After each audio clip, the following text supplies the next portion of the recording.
Hello student, psychology study point में आप सभी का स्वागत है।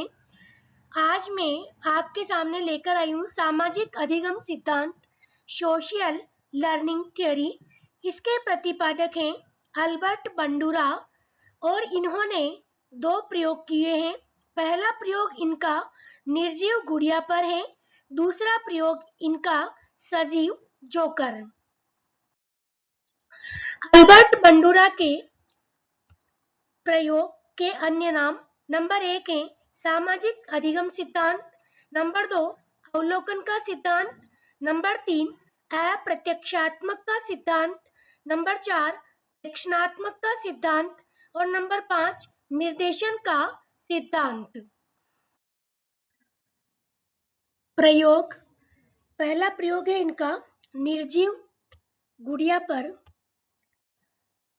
बगीचे में एक गुड़िया अर्थात बोबो डॉल को रख दिया गया। एक औरत आती है, उसका पैर लगता है, वह गिर जाती है और औरत उसकी पिटाई करती वह अपशब्द बोलती है। इसे बंडूरा ने रिकॉर्ड किया और 100 स्टूडेंट को बताया। दूसरा प्रयोग है जोकर पर। बगीचे में सजीव जोकर रख दिया।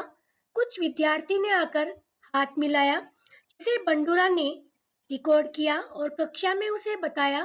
तो जब ये जोकर आता है, बच्चे वैसे ही व्यवहार करते हैं जिस प्रकार से देखते थे। निष्कर्ष है, जो भी सीखते हैं अवलोकन से सीखा जाता है।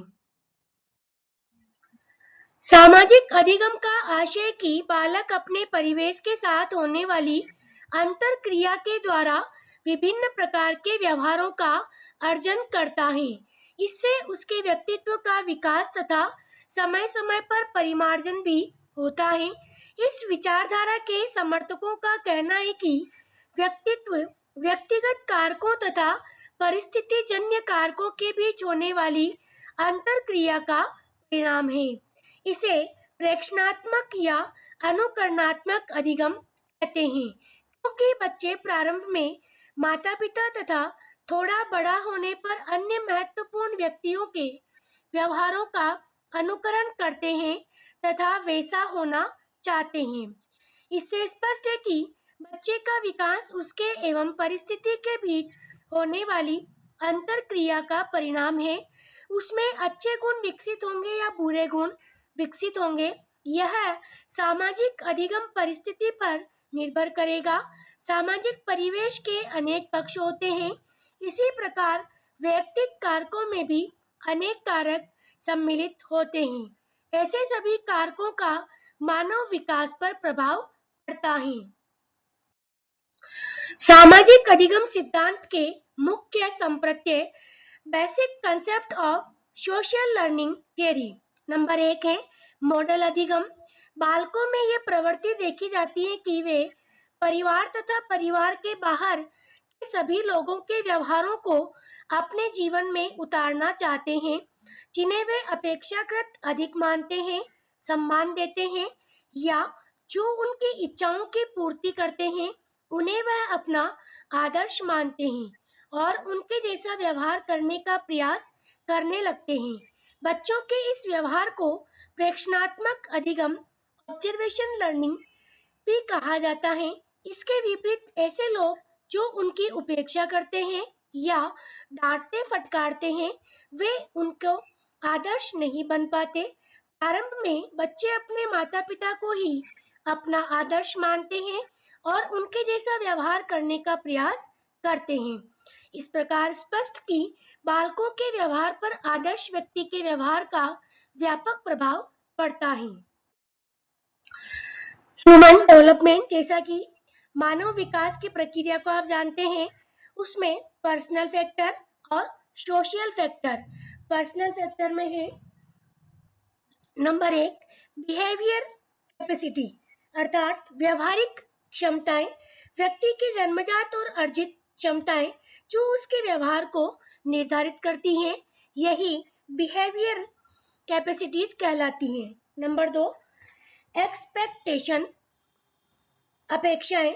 व्यक्ति की स्वयं से और दूसरे से उम्मीदें। नंबर 3 परसीव्ड सेल्फ एबिलिटी अर्थात अनुभूत आत्म क्षमता, व्यक्ति की अपनी क्षमताओं और कौशल के बारे में धारणा, यह परसीव्ड सेल्फ एबिलिटी कहलाती है। Number 4, subjective value of outcome अर्थात परिणाम का व्यक्ति परक मूल्य, किसी परिणाम को व्यक्ति कितना महत्व देता है, यह इसी के अंदर सम्मिलित होता है। नंबर 2 है सोशल फैक्टर, इकोलॉजी अर्थात पारिस्थितिकी, व्यक्ति के आसपास का प्राकृतिक और निर्मित वातावरण। नंबर 2 है प्रैक्टिकल कंटेक्स्ट अर्थात व्यवहारिक संदर्भ, व्यक्ति के दैनिक जीवन में आने वाली परिस्थितियां और कार्य। नेक्स्ट है ऑर्गेनाइजेशनल कंटेक्स्ट अर्थात संगठनात्मक संदर्भ, व्यक्ति जिन संगठनों या समूहों का हिस्सा है जैसे परिवार, स्कूल, कार्यस्थल आदि सभी सम्मिलित होते हैं। नेक्स्ट है कोहेबिटेंट्स अर्थात सहनिवासी, साथ रहने वाले लोग जैसे परिवार के सदस्य या पड़ोसी। नेक्स्ट रिलेशंस अर्थात संबंध, व्यक्ति के अन्य लोगों के साथ सामाजिक और भावनात्मक संबंध। नेक्स्ट है आउटकम्स यानी परिणाम, व्यक्ति के कार्यों और अनुभवों के परिणाम जो भविष्य के विकास को प्रभावित करते हैं। यह आरेख दर्शाता है कि मानव विकास एक जटिल प्रक्रिया है जो व्यक्तिगत और सामाजिक दोनों कारकों के परस्पर क्रिया से प्रभावित होती है। व्यक्तिगत कारक व्यक्ति की आंतरिक विशेषताओं से संबंधित है, जबकि सामाजिक कारक व्यक्ति के बाहरी वातावरण और संबंधों से संबंधित हैं। ये सभी कारक मिलकर व्यक्तित्व के विकास पथ को आकार देते हैं, ऐसा बंडूरा ने माना है। नंबर 2 है प्रेक्षण ऑब्जर्वेशन, आदर्श व्यक्ति के व्यवहारों को देखना, सुनना या उसका निरीक्षण करना प्रेक्षण कहा जाता है। सामाजिक अधिगम के लिए यह एक आवश्यक प्रक्रिया है, क्योंकि जब तक अन्य व्यक्तियों के व्यवहारों का प्रेक्षण नहीं किया जाएगा तब तक उन्हें अपने जीवन में उतारना संभव नहीं होगा। व्यक्तित्व के समुचित विकास के लिए अच्छे आदर्श व्यक्तियों के व्यवहारों के प्रेक्षण का अवसर उपलब्ध कराना चाहिए। बच्चे मॉडल के जिन व्यवहारों को पुरस्कृत, प्रशंसित या अनुमोदित होते देखते हैं उनका अनुकरण बहुत तेजी से करते हैं। इसके विपरीत दंडित किए जाने वाले व्यवहारों का अनुकरण करने से बचते हैं। बच्चे पारिवारिक परिवेश के बाहर अपने मित्रों, शिक्षकों एवं नेताओं आदि के व्यवहारों के प्रेक्षण का अवसर पाते रहते हैं जिन्हें वे पसंद करते हैं। उनके व्यवहारों एवं क्रियाकलापों को स्वयं भी करना चाहते हैं। नंबर 3 अनुकरण, अनुकरण किसी कार्य व्यवहार को सीखने की पद्धति है। इसका आशय किसी कार्य व्यवहार को लेकर उसे उस रूप में करने से है। बालकों में यह प्रवृत्ति अधिक पाई जाती है। प्रारंभ में बच्चे अपने माता पिता के व्यवहारों का अनुकरण करते हैं। वे उन्हें जैसा करते देखते हैं, खुद भी वैसा ही कार्य करने का प्रयास करते हैं।